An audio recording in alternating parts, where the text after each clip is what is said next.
In 1972, when Bryan's first record with Roxy Music was released, one critic on the British music press described it as the best debut album ever. It wasn't just the music, however, that was considered so innovative and so magical and so haunting and so erotic and so exciting.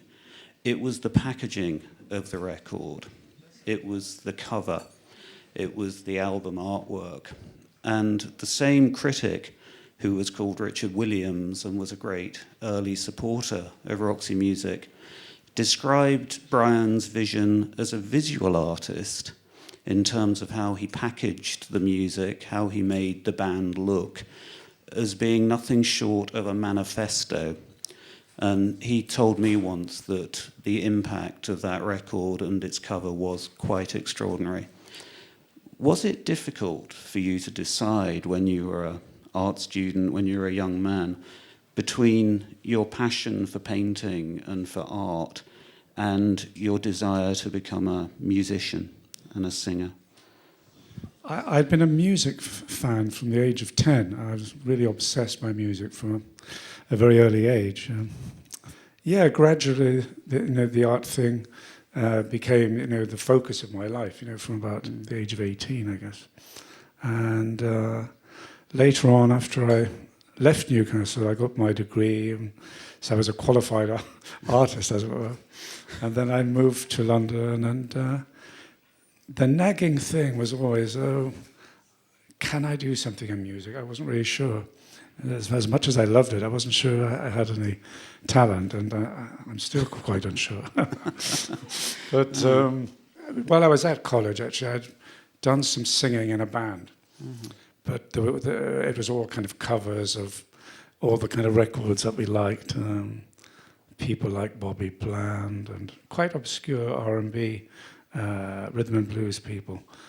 I don't know, I just thought, well, maybe I could do something which fused my interests, in creativity, in art, with writing songs. And so I started writing these songs and trying to put together a band. And I was very, very fortunate to have some great people who I kind of gradually pulled into my orbit, and including, Andy Mackay, who was really the kind of first person in the band. He was interesting.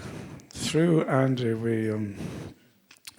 I met Brian Eno, who came to the house where we were kind of working in London one day with a huge tape recorder because this was before cassettes were invented or any of the kind of amazing machines we have now. And so his tape recorder is about the size of this table, as heavy, and he sort of lugged it into the room, and he recorded us, and then he decided he stayed, and thank goodness. And for 2 years we worked together, 2 or 3 years. Well, as soon as we started playing live in a very small way to begin with, in rooms like this, we started thinking about, well, how should we represent ourselves, visually? So Anthony helped me do that. He had this beautiful model he was working with at the time called Carrie Ann Muller, and she was the star of our album cover. And the photograph was taken by Carl Stoker, and I was there kind of bumbling around, kind of trying to get what I wanted, really. But they were found indispensable and very important in creating that first image. To this day, the cover to Country Life, which was the fourth Roxy Music album, it remains one of the most risque and controversial and confrontational images on a record sleeve. And yet it also remains completely modern, and its ability to seduce never seems to dim. Could you tell us how that sleeve came about? I took Eric Bowman and Anthony Price both to Portugal. So I thought, well, we're running very late behind time with the deadline, and I'm writing the lyrics and about to sing the song. I had a few days to do that when I got back. I said, let's try and do the cover while we're out there, and this time do it on location.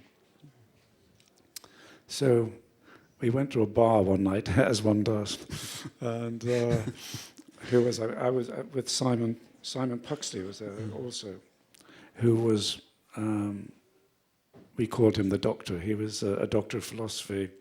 He was one of the key people in Roxy Music. He was like my very, very close friend and advisor in a way, and I'd always ask his opinions about everything, and especially lyrics. He was a writer himself, and very, very clever. Sadly, no longer with us.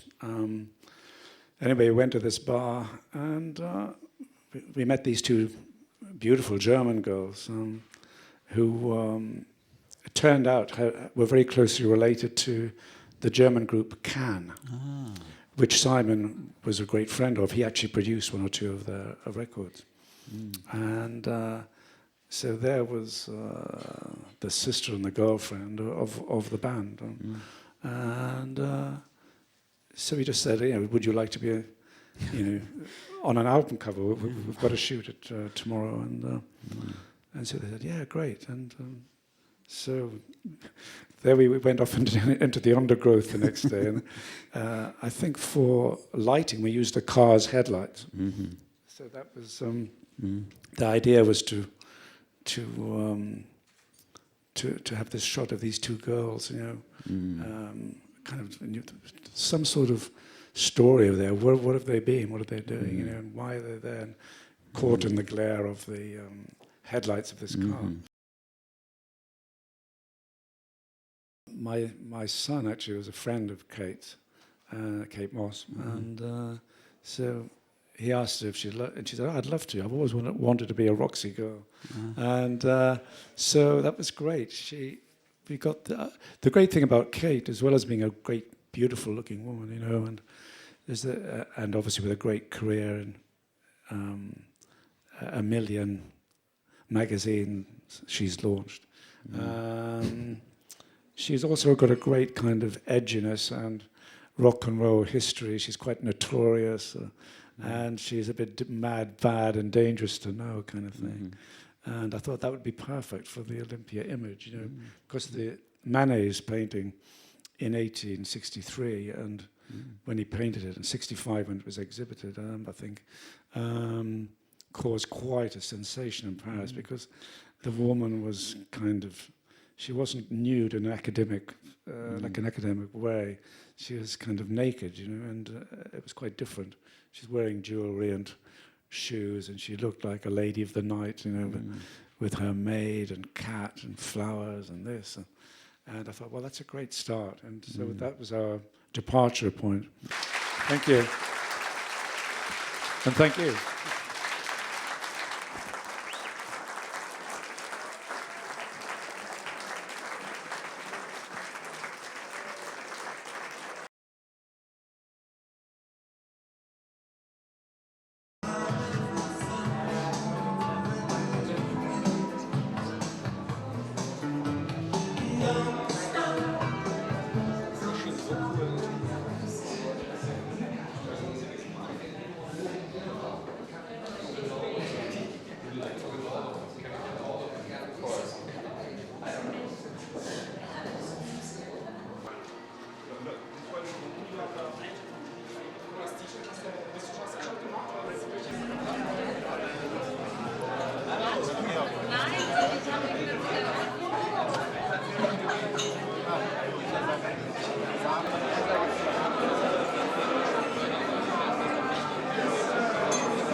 Discotheque dawn, that's when it came to me. I've been raving through the night, looking for some company. It was the mambo talking, it's got a lot to say. But do you come here often, or do you wanna play? We're hitchhiking to Paris, and zigzag by the same. Well, Hollywood promise they'll never be the same. There's a world awaiting way beyond the sea. Well, how I love to travel, baby, will you come with me? Jump on the table, slide down the pole. You can wear your sail, and you can bear your soul.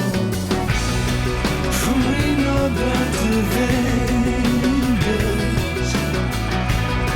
a casino's never closed. All the movers and the shakers, and the tango never knows.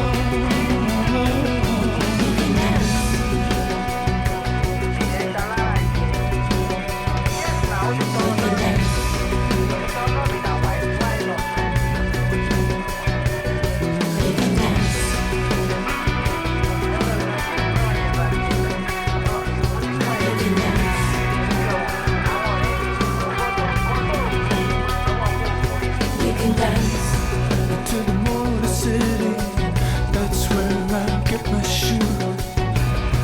I need some inspiration, I've got a lot of time to lose. From British Square up to Jasmine Dean, and in the Dolce Vita I find my beauty queen. In England there's a moment, one nation in a groove, the music and emotion will make you wanna move. Take it to the river, try singing in the rain. I like the jungle fever, got me in the mood again. To the fruity Jones Bar Hollywood, and like I'm hard soda, I can if I could.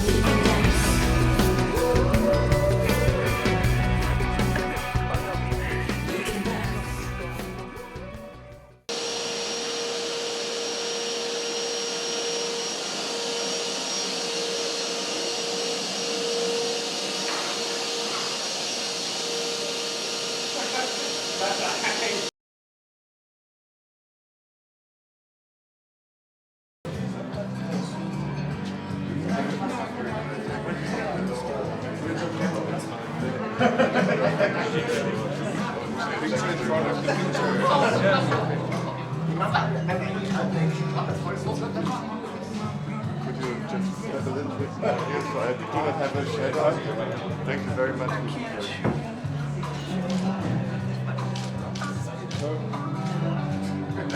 That's lovely.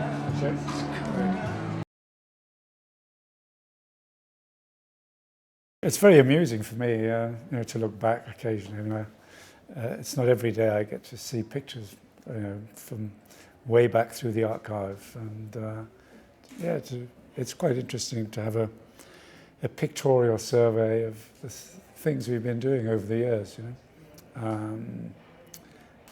As I always say, the music is the main message of my work, but we've always tried to make it interesting visually, and so yeah, it's good to see the photographs from the past together with the album covers that we've made over the years. It is very much a family business at the minute. It's great to have the kind of unbridled enthusiasm of youth, surrounding one. And both in my office, my studio in London, and in my band, it's great to have this young energy, together with the kind of more mature musicians I have also. It makes a very well-balanced kind of group of people. And it's great having Isaac, who is quite an accomplished film editor,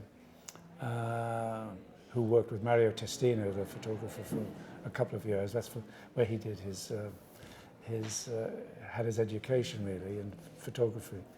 And so it's great to have somebody who shares my visual interests, from the family. It's incredible. Tara is another one of my sons who, as you say, has done the campaign with me. And it's extraordinary seeing all these kind of billboards everywhere around London and here in Berlin even.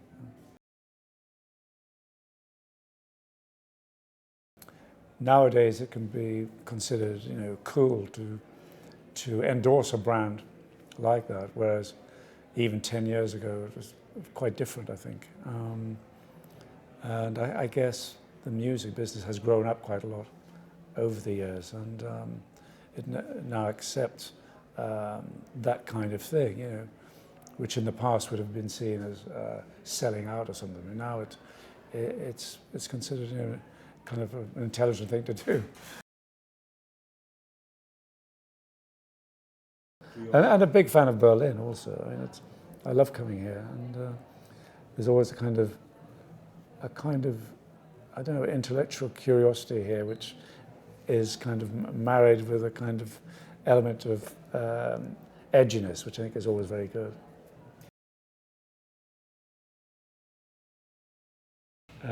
It's a shame that I didn't do that, but there's always a future.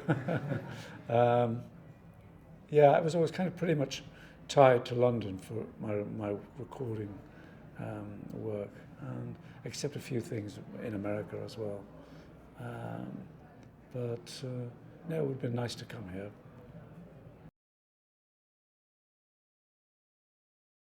Well, as I said earlier, it's great to be surrounded by young people in my work, and I think it's always good to have a blend of maturity and the excitement that comes with youth and people doing it for the first time.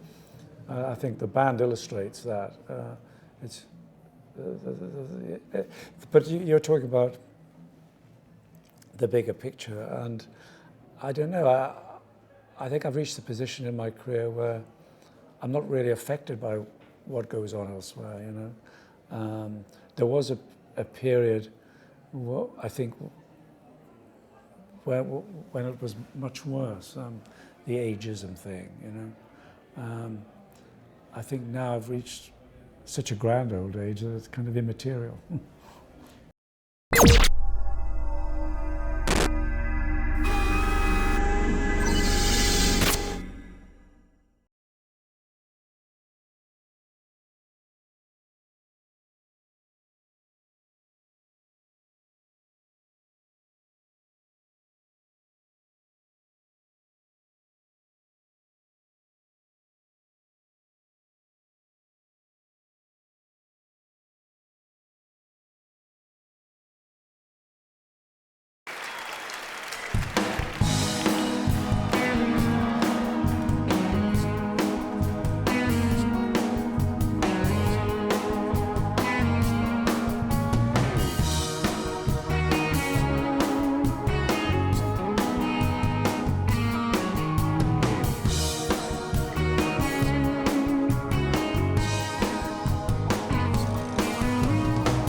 say truth is all that matters. Lying and deceiving is the same. Drifting through a world that's torn and tattered. Every thought I had don't mean a thing. Don't stop for that. I'm not saying, but love is all that matters. The beauty should be deeper than the skin. Live for the moment, lips and lashes.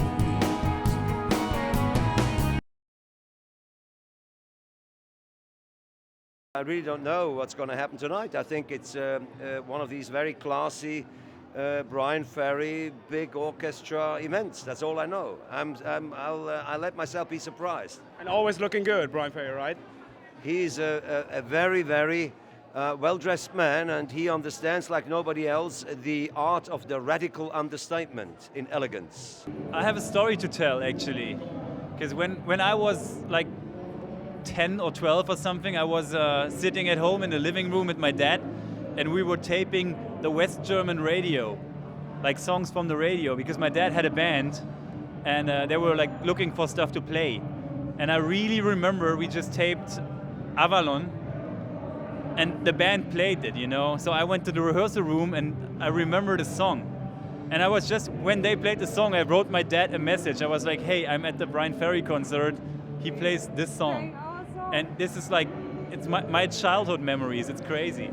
No, it's fantastic dances, the visuals, obviously. I mean, Bryan Ferry is obviously, you know, a fine artist. So he, with all the covers and stuff, we were yesterday at the launch of the exhibition at the HBC, which was fantastic as well. So he did an interview, and that was really great.